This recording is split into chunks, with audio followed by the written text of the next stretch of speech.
여러분 안녕하십니까? 화요일 아침 여수 MBC 뉴스투데이입니다. 코로나19 여파에도 휴가철을 맞아 지역이 관광객들로 북적이고 숙박시설도 예약이 꽉 차면서 관광업계가 코로나에 대비한 손님 맞이에 나섰습니다. 장마가 끝나면서 남부지방에 찾아온 무더위와 열대야는 주말 비가 오기 전까지 계속될 전망입니다. 강서영 기자입니다. 제트스키가 바다 한가운데를 시원하게 가로지릅니다. 좋아요. 그래서 관광지 지금 1위인 것 같더라고요. 검색어 보니까 잘 온 것 같아요. 코로나로 관광객이 감소할 거란 우려에도 여수는 휴가철을 맞아 관광객들로 북적였고 숙박시설 예약도 대부분 꽉 찼습니다. 청정 지역이다라는 그런 입소문을 통해 가지고 저희 호텔이나 타 리조트 동이 숙박률은 거의 100%로 운영되는 걸로 다.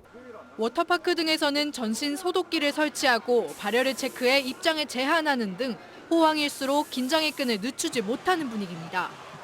마스크 쓰면 쓰고 이제 다 방역하시고 들어오게 해주니까 재밌게 놀고 있어요.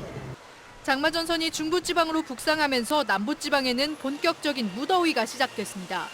어제에 이어 오늘도 일부 도서 지역을 제외한 전남 전역에 폭염주의보가 발효될 예정입니다.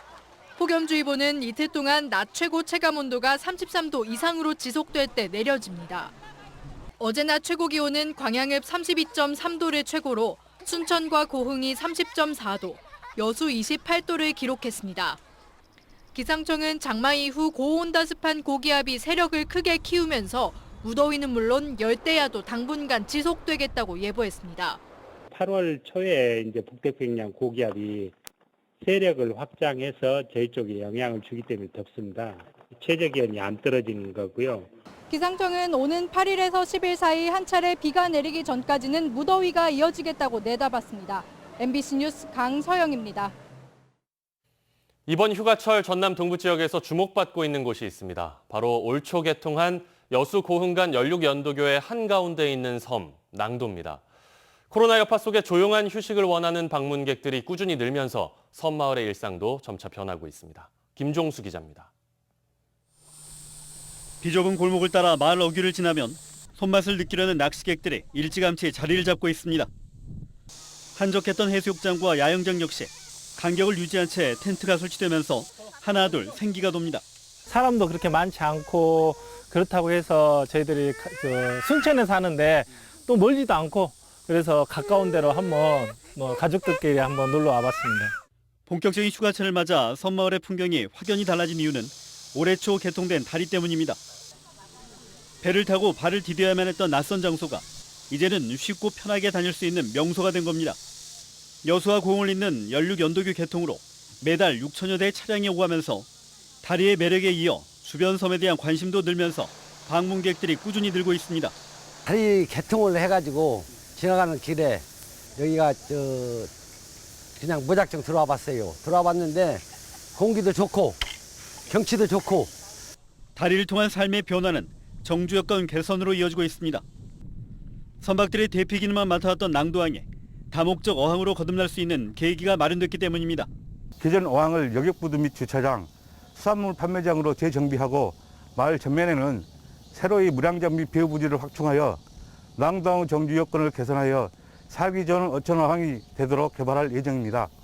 특히 개발 사업을 통해 편의시설도 확충될 예정이어서 주민들의 기대감도 점차 커지고 있습니다.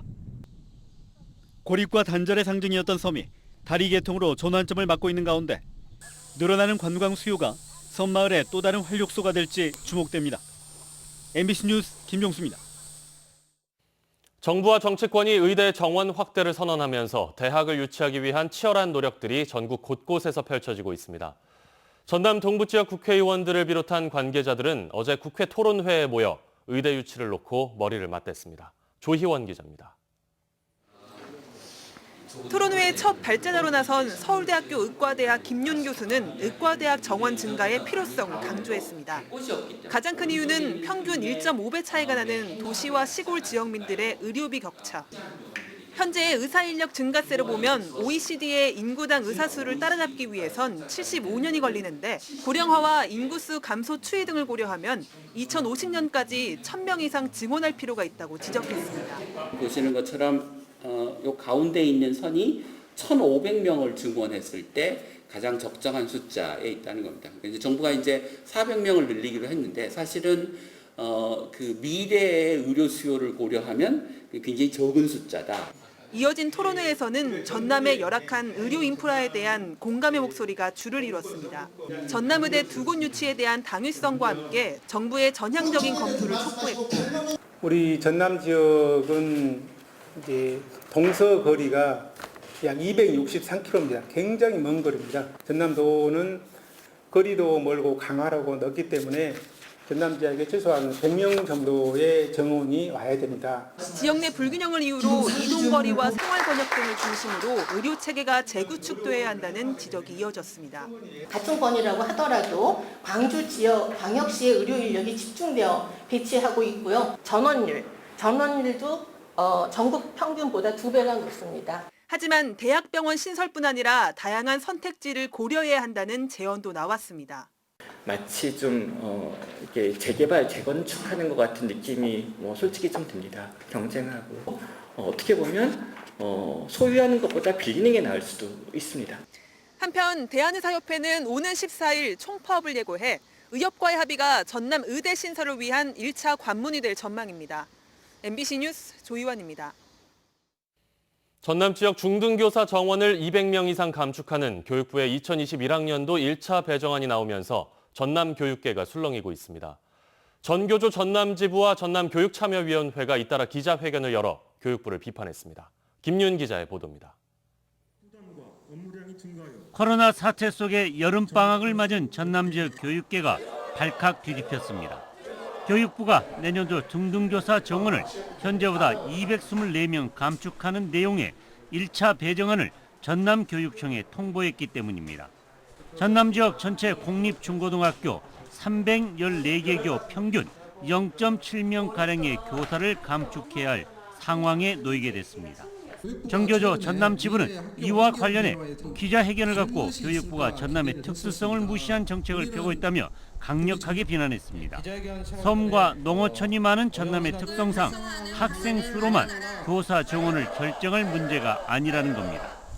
결국 이것은 농어촌 교육의 황폐화와 몰락을 초래할 것이고 결과적으로 지역 공동체 붕괴를 불러일으킬 것이 명약관화하다. 전라남도를 포함한 전남 23개 교육참여위원회도 기자회견을 갖고 교육부를 비판하고 나섰습니다. 전남 교육의 특성을 무시하고 중앙정부의 경제 논리만 작동되고 있다며 오히려 교육 공무원 정원을 늘려야 한다고 주장했습니다. 열악한 전남 교육 환경의 특성을 반영하여 학생 수가 아닌 학급 수를 기준으로 교육 공무원 정원을 늘리는 방향으로 재배정할 것을 강력히 요구한다. 전남교육청은 교육부의 1차 배정안은 초등 78명을 늘리고 중등 224명을 감축하는 것이지만 중등 감축 인원의 77%인 172명은 고교 학점제에 대비해 지역교육청 소속 순회 교사로 활용하는 것이라고 설명했습니다. 전남교육청이 실질적인 중등교사 감축 인원은 52명이라고 밝히고 있는 가운데 교육부는 오는 12월 중순쯤 최종 교사 정원을 결정할 방침입니다. MBC 뉴스 김윤입니다.